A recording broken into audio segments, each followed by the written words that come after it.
Selamat pagi, Shalom Bapak Ibu.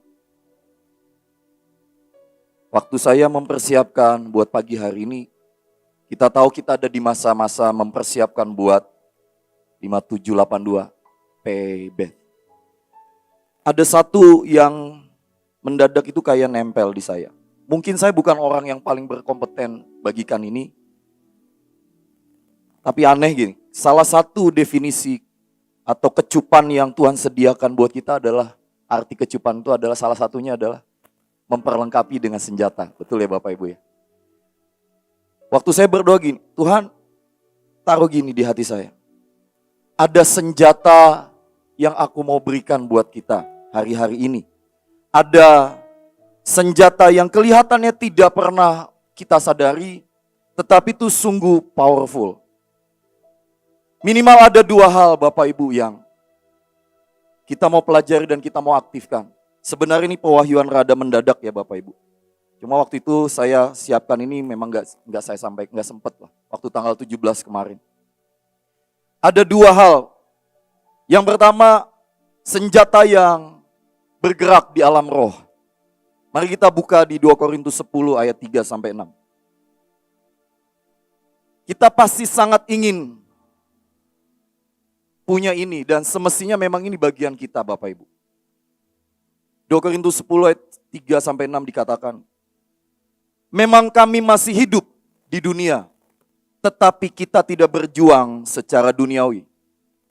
Karena senjata kami dalam perjuangan bukanlah senjata duniawi, melainkan senjata yang diperlengkapi dengan kuasa Allah, yang sanggup untuk meruntuhkan benteng-benteng.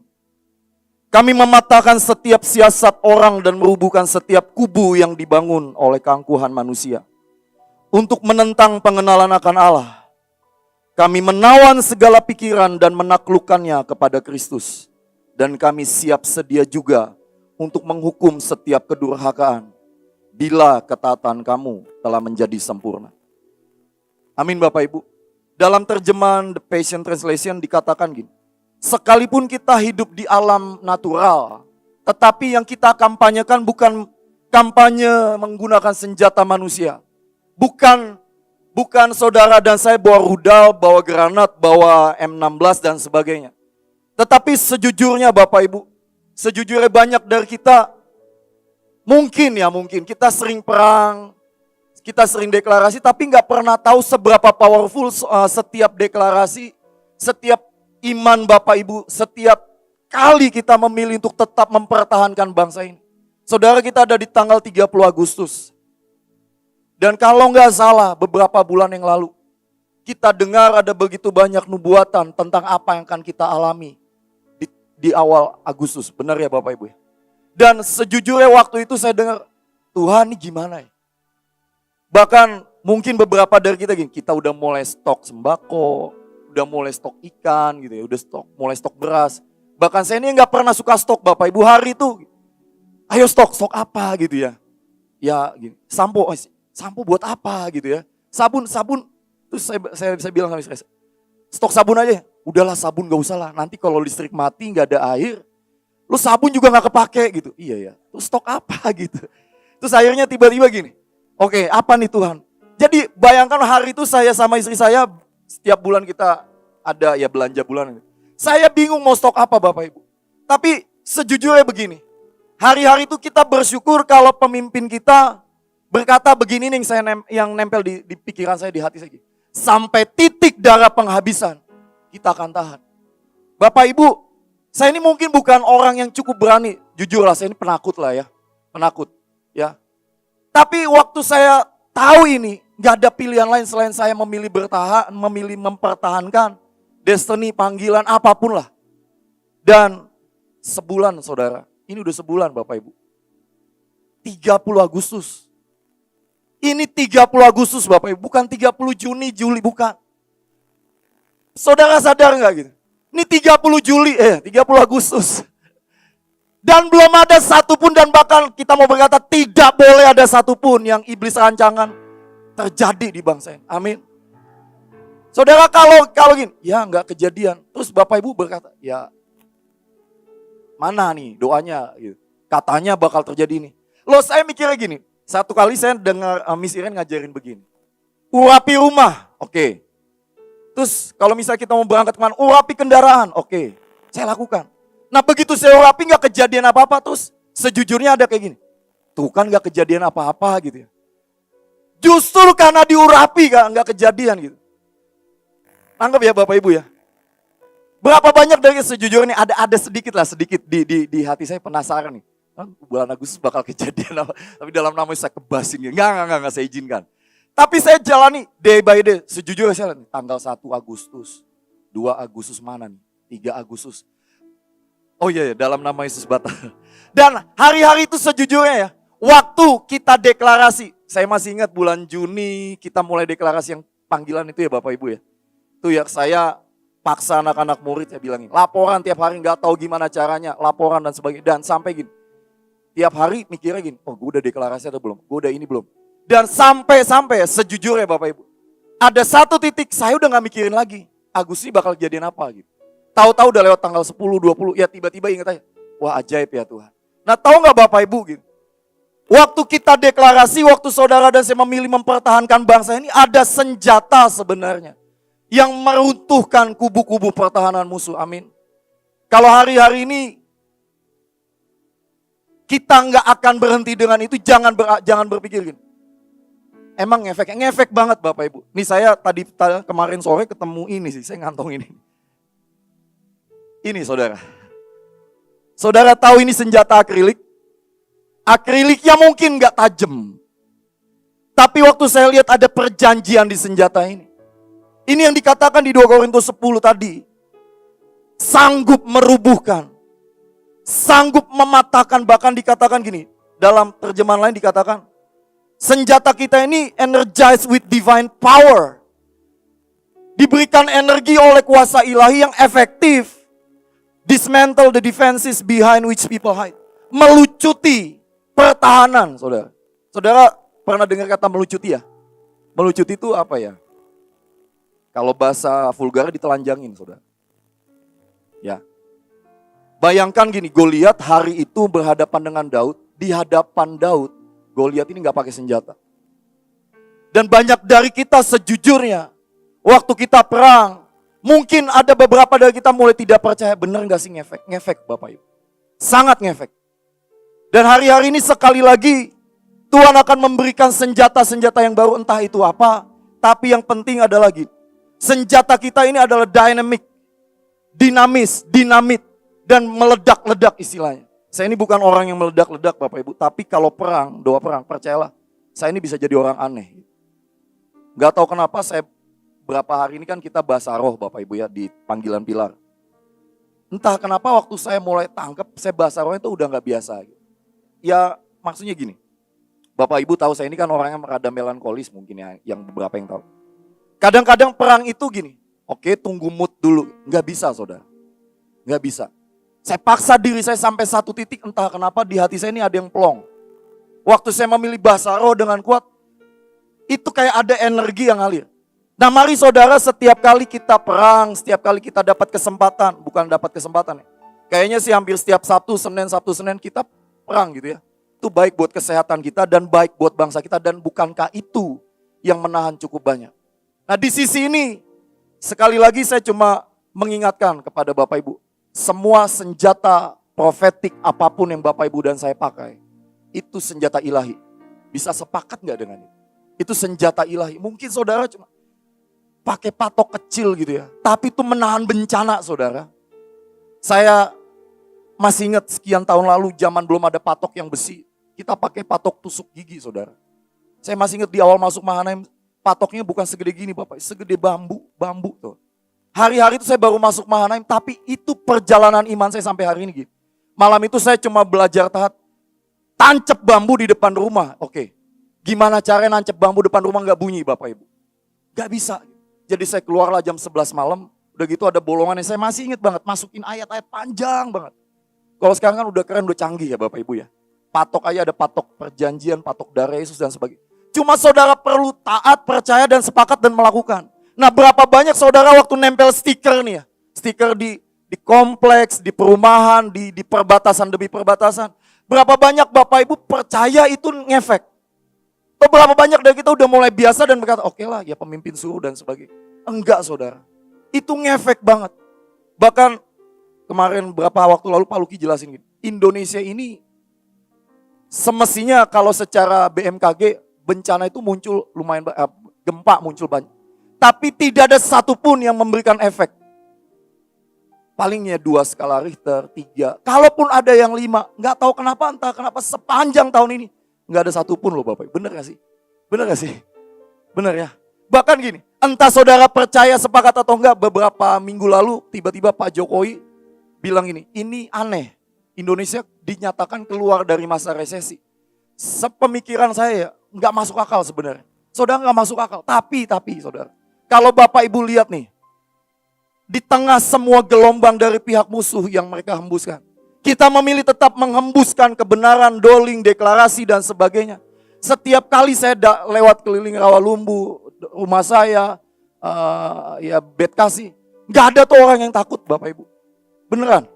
Ya entah, mungkin orang bilang, ya dasar orang negara berflower ya. Tahu ya Bapak Ibu ya, negara berflower. Negara berkembang atau negara plus 62, kagak mau tahu gitu. Buat saya bukan karena Indonesia keras kepala gak mau tahu aturan. Menurut saya karena ada Ibu Panglima dan Mahanaim dan saudara dan saya tiap Sabtu, Senin, ada pernah Jumat, Sabtu, Minggu, Senin. Dan saudara dan saya memilih untuk gak berhenti. Karena sejujurnya gini, badan kita ini bakal capek. Tapi waktu kita lihat, wow keren banget. Dan hari ini, apa yang kita doakan sedang kita alami. Mungkin Bapak Ibu gitu. Saya belum dapat berkat. Doa saya buat pribadi belum dijawab. Tapi minimal saudara, negara kita gak ada kematian. Gak ada bencana kematian. Itu udah berkat loh Bapak Ibu. Gak ada krisis ekonomi. Entah bagaimana. Bahkan ada prediksi mengatakan gini. Indonesia ini bakal jadi salah satu negara yang perekonomiannya salah satu yang tertinggi. Buat saya amin. Saya sepakat. Dan mari saudara, jangan pernah anggap remeh setiap kali kita berdoa. Setiap kali kita menahan dan sebagainya. Karena yang saudara dan saya pakai itu senjata yang jauh lebih powerful dari senjata militer apapun. Tapi mari percaya. Buat saya gini, saya ini bukan yang cukup berani berperang. Tapi hari-hari ini saya memutuskan nothing tulus lah Bapak. Nggak ada satupun lagi yang istilah gini. Saudara mau mempertahankan apa? Hari ini kalau bangsa kita misalnya kacau, saudara mau nyimpen duit sebanyak apapun gak laku loh. Tapi mari lakukan, mari percaya gini. Bahkan Tuhan bilang gini, akan ada senjata baru pada saat nanti di tahun payback. Mari percaya, saya gak tahu senjatanya apa. Setiap pribadi mari mulai doakan dari sekarang, saya gak tahu. Karena buat saya gini, saya tiba-tiba Tuhan bilang, nak kasih tahu, aku ini mau kasih perlengkapan. Perlengkapan yang mungkin selama ini nggak masuk akal ya Bapak Ibu. Contoh gini, kalau kita lihat orang altar call didoain, tumpang tangan, itu udah biasa ya Bapak Ibu. Biasa ya. Tapi coba Bapak Ibu pernah mikir nggak gitu? Bapak Ibu lewat, kedipan matamu menyembuhkan. Ting gitu ya. Jebret gitu. Itu kan supranatural gitu ya. Buat saya supranatural kan yang aneh-aneh gitu ya. Terus gini, ya kita sering dengar, tapi gini, buat saya pengen ngalamin Tuhan gitu. Pas lagi butuh pas nyampe, pas ada gitu ya. Dan itu yang saya nggak tahu kayak itu senjata juga loh Bapak Ibu. Amin Bapak Ibu. Jadi kalau nanti doa, ini bukan pilar banget lah, ini bukan pilar banget ya. Karena saya nggak tahu. Tapi ini yang gini, waktu kita diperlengkapi kita bisa menghukum mereka. Ini waktunya kita menghukum, nggak ada cara, nggak ada nunggu kapan, nggak ada nunggu nanti, waktunya sekarang. Ya, apalagi gini, Ibu bilang ini. Salah satu yang mau dibuat mereka di tahun payback ini adalah mendirikan bait suci ketiga.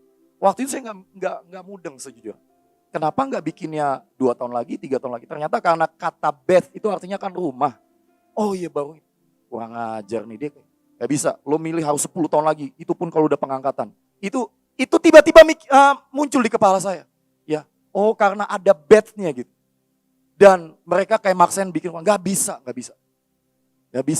Dan mungkin gini, waktu saya ngerenung ya, Tuhan tuh cuma bilang gini, nah kalian ini bukan orang-orang yang mungkin qualified istilahnya. Kadang-kadang bahkan sering kali bahasa roh ketiduran, ya puasa ya bolong gitu ya. Sejujurnya saya kemarin fail sekali. Ya saya pasang alarm jam 4 lewat. Ya nih Pak Luki minta ampun Pak. Jam 5 saya udah pasang alarm. Tiduran saudara, tiduran. Saya bangun 5:30, udahlah saya bahasa roh aja. Saya kasih bonus lah sama Tuhan. Tuhan, ya walaupun gini. Tuhan yang kayak gini, kok masih Tuhan percayakan gitu ya. Sejujurnya, kalau bukan Tuhan, kita ini sebenarnya nggak qualified. Tapi kok ya Tuhan pilih kita gitu ya. Kok Tuhan pilih saudara dan saya gitu. Saya juga nggak tahu jawabannya Bapak Ibu. Ya jangan tanya saya gitu ya. Tapi mari gini, percayalah Tuhan milih saudara dan saya. Untuk timeline yang ini yang Ibrani bilang begini. Pendahulu-pendahulu kita bahkan tanda petik ya. Kayak iri gitu melihat kita. Bisa kebayang gak sih pendahulu kita, mereka yang sudah di atas, yang di awan-awan mereka ngeliat kita gini. Gue pengen di masa lu. Nah itu buat saya gini, masa iya sih? Tapi saya percaya iya, ini masanya. Ini masanya. Bahkan Petrus, Paulus berkata gini. Aku bahkan pengen di masa kalian gitu. Ya Petrus yang bayangannya atau Paulus yang sapu tangannya menyembuhkan orang sakit. Ya. Dan saya percaya setiap kita hari-hari ini akan diperlengkapi lebih ajaib. Tapi ada yang kedua Bapak Ibu. Yang kedua ini buat saya sesuatu yang gak enak. Tapi kok ini senjata ya gitu. Mari kita buka di 2 Korintus 6. 2 Korintus 6. Ini senjata juga Bapak Ibu. Percayakah Bapak Ibu ini senjata? Mari kita buka 2 Korintus 6.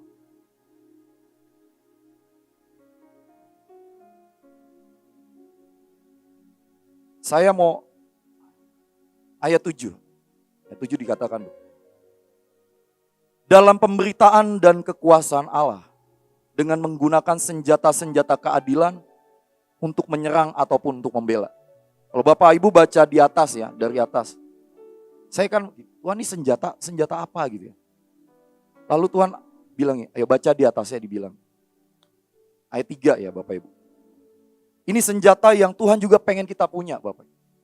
Selain gini, saudara mengaktifkan yang di roh, tapi ada senjata yang nempel di hidup kita. Dan ini juga sangat powerful. Dikatakan begini, dalam hal apapun kami tidak memberi sebab orang tersandung supaya pelayanan kami jangan sampai dicela. Sebaliknya dalam segala hal kami menunjukkan bahwa kami adalah pelayan Allah, yaitu dalam menahan dengan penuh kesabaran. Saudara di sini aja ya. Hari itu saya cuma gini, saya ini lagi dididik, lagi ada hal yang buat hati saya ini rada gak terima sebenarnya. Ya sekali lagi gini, Tuhan sampai kapan sih gitu? Didikan ini selesai ya. Saya ingat kemarin Sabtu waktu Ibu Ruth cerita tentang ice wine ya, anggur di musim dingin. Setelah waktu beliau cerita tentang keluarga yang bahagia. Ya buat saya ya juga sih, di saya juga definisi keluarga bahagia tuh kayaknya susah gitu, selain keputusan yang kita bangun day by day. Saya bertanya waktu beliau bilang gitu, sampai kapanpun saya percaya pernikahan anggur yang dari air pembasuhan kaki akan jadi anggur manis. Saudara itu senjata loh ternyata. Ya senjata. Sampai kapanpun misalnya gini, saudara masih belum diberkati seperti yang saudara impikan. Tapi saudara gini, aku percaya aku memilih istilahnya ini kata-kata gini, menahan dengan penuh kesabaran setiap kesakitan, penderitaan, kesesakan, kesukaran. Bahkan dibilang dalam menanggung dera, dalam penjara dan kerusuhan, dalam berjerih payah, dalam berjaga-jaga dan berpuasa. Saudara ini juga senjata Bapak Ibu. Selain Bapak Ibu mengaktifkan yang di roh, ternyata gini, waktu kita memilih berespon dengan benar, itu adalah senjata yang powerful Bapak Ibu. Hari itu saya lagi diomelin lah ceritanya, kena jackpot sama pemimpin saya. Saya kasih tahu ya Bapak Ibu jackpotnya. Tapi sekali lagi nih, kalau Bapak Ibu berpikir, alah bosan lah dengerin Roy kayak gitu. Tapi gak apa-apa ini, biarkan saya mempermalukan diri saya. Saudara hari itu saya ditegur gini, kamu itu lebih bos dari saya. Waduh, kalimat itu menyiksa batin saya. Dan saya merenungkan, iya benar gue lebih bos. Kadang-kadang saya suka nyuruh-nyuruh bla bla bla. Tapi saudara sampai di kesimpulan itu, butuh waktu sekian hari dan sebagainya dan sampai Tuhan nunjukin gini. Bisa gak kamu percaya bahwa itu baik buat jiwamu? Bahwa bisa gak kamu percaya bahwa pemimpinmu tidak pernah punya niat jahat? Saudara, itu senjata ternyata. Untuk engkau menghadapi semua suara tipu muslihat dan sebagainya yang iblis hembuskan hari-hari ini.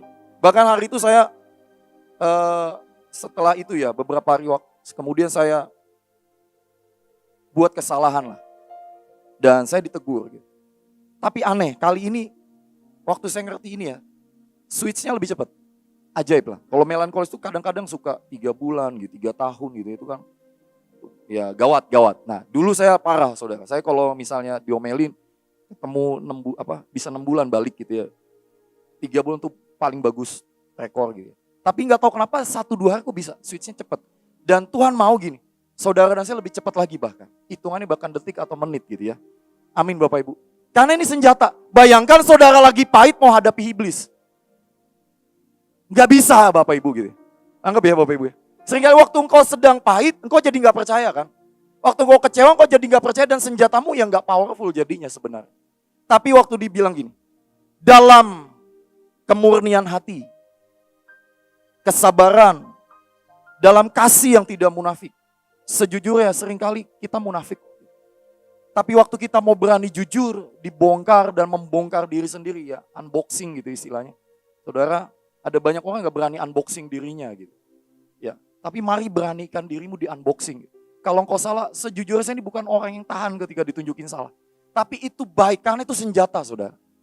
Dan dibilang gini, senjata keadilan untuk menyerang ataupun untuk membela itu ternyata senjata dalam terjemahan dikatakan pedang di tangan kanan, perisai di tangan kiri.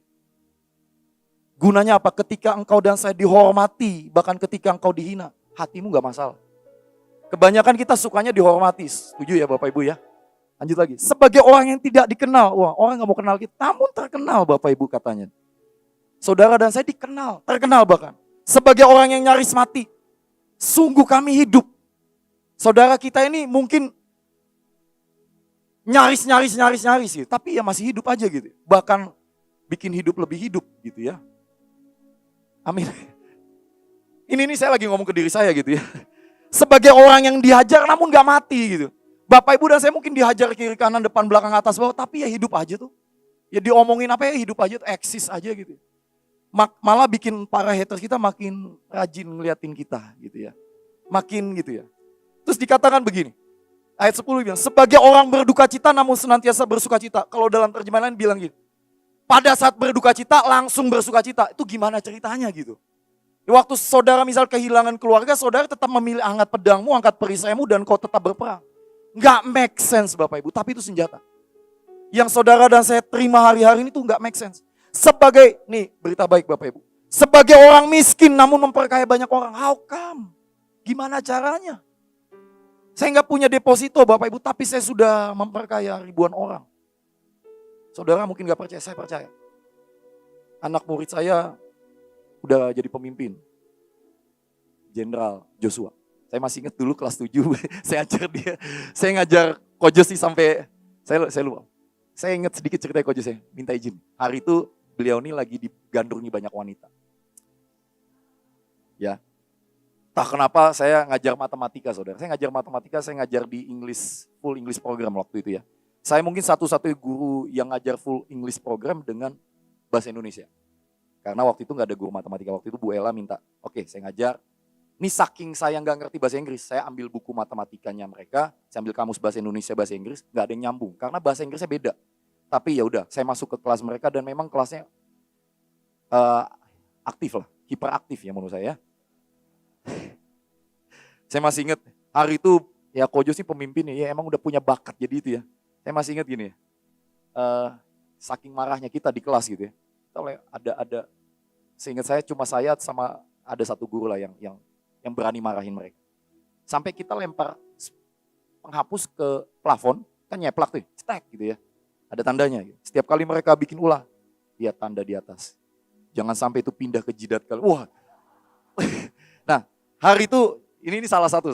Hari itu saya ngomelin Ko Jos gini. Kamu gak boleh gitu, wah pokoknya gitu. Wah, cuma saya tahu gini, yang saya sampaikan tuh benar, dia sampai nangis, nahan nangis loh. Itu satu. Yang kedua, saya masih ingat saya ngajar Ko Stephen. Hari itu saya kasih PR Bapak Ibu, kasih PR. Saya tahu nih anak gak suka, ini Ko Stephen nih waktu itu gak suka matematika. Sampai sekarang Bapak Ibu. Nah, saya kasih PR, dia teman akrab sama sahabatnya. Dan tiba-tiba saya kasih PR, dia gak kerjain. Dia sama temannya sepakat gak kerjain. Tapi entah kenapa temannya berubah pikiran di last minute. Dan teman yang ngerjain dia enggak. Nah saya kan konsekuen dong. Waktu itu kan gaya gak peduli anak Ibu Iin. Pokoknya gak kerjain PR. Oh saudara saya hukum tiba-tiba gini. Dia ngeliat saya tuh waktu itu kayak ngeliat monster, kayak ngeliat setan gitu kalau ngeliat muka saya. Sampai akhirnya gini. Ya saya lewati itu Bapak Ibu. Saya lewatin begituan Bapak Ibu. Dan hari ini saya ngerti saudara. Kalimat ini gini. Sebagai orang miskin namun memperkaya banyak orang. Hari ini mungkin kelihatannya gak spektakuler, tapi saya tahu di hati saya. 1-2 hal pernah saya tanamkan dalam hidup mereka. Dan itu membuat mereka jadi. Saudara kalau tahu multi level marketing ya, sebutlah MW ya, dan sebagainya. Kan ada yang paling atas itu kan namanya apa ya, triple diamond atau apalah gitu ya. Dia kan gini ya, ini yang jeleknya menurut saya, tapi ada bagusnya gitu. Mereka ini menikmati apa yang dari bawah ini buat itu. Karena gini, waktu saudara invest 1, dia invest 5, 10, saudara dapat upahnya. Amin. Percaya gak Bapak Ibu? Percaya gak? Supaya gini, waktu saudara melayani jiwa-jiwa, engkau enggak yang kayak gini. Tuhan, saya ini belum punya mobil, belum punya motor, belum punya jodoh. Ya udah gitu, gak apa-apa. Karena kemiskinan saudara, tanda petik kemiskinanmu, keberadaan mungkin gak punya apa-apa. Waktu engkau percaya, waktu engkau ada dalam track, dalam destiny, engkau sedang memperkaya ribuan orang. Amin. Dan itu gak pernah sia-sia. Gak cuma Kojos, gak cuma Ko Stevens, ada banyak. Ada banyak orang-orang yang tiba-tiba. Saudara, hari itu saya cuma ingat gini. Saya ini cuma dulu sebelum saya jadi guru, saya cuma pengen jadi insinyur Bapak Ibu. Insinyur itu kan bikin mobil, bikin gedung, bikin jembatan. Dan semua yang saya pikir, bikin jembatan, bikin mobil, bikin kendaraan, itu sebenarnya gagal secara fisik. Tapi hari ini saya berkata gitu, mungkin saya gak bangun jembatan fisik, tapi saya bangun jembatan buat banyak generasi sampai ke destiny mereka. Mungkin hari ini saya gak jadi insinyur secara dunia, tapi saya membangun banyak bangunan dalam hidup orang-orang. Dan tanpa kau sadari Bapak Ibu, mungkin kau juga bukan orang-orang yang berdiri paling depan, dilihat orang, dapat lampu sorot dan sebagainya. Tapi waktu engkau melayani 1-2 orang miskin, waktu saudara memilih menginjil, saudara memilih doling, deklarasi melayani di tempat Bapak Ibu masing-masing, engkau sedang melakukan yang sama, memperkaya banyak orang. Bahkan di terakhir bilang, sebagai orang tak bermilik, tapi kita ini memiliki segala sesuatu. Saudara dan saya mungkin gak punya harta yang standarnya dunia, tapi saudara memiliki segala sesuatu. Buktinya apa? Alkitab bilang ini, all I have is yours, kata Bapak. Saudara tinggal minta, saudara tinggal aktifkan, maka yang dia punya adalah milik kita. Amin. Amin. Itu senjata Bapak Ibu.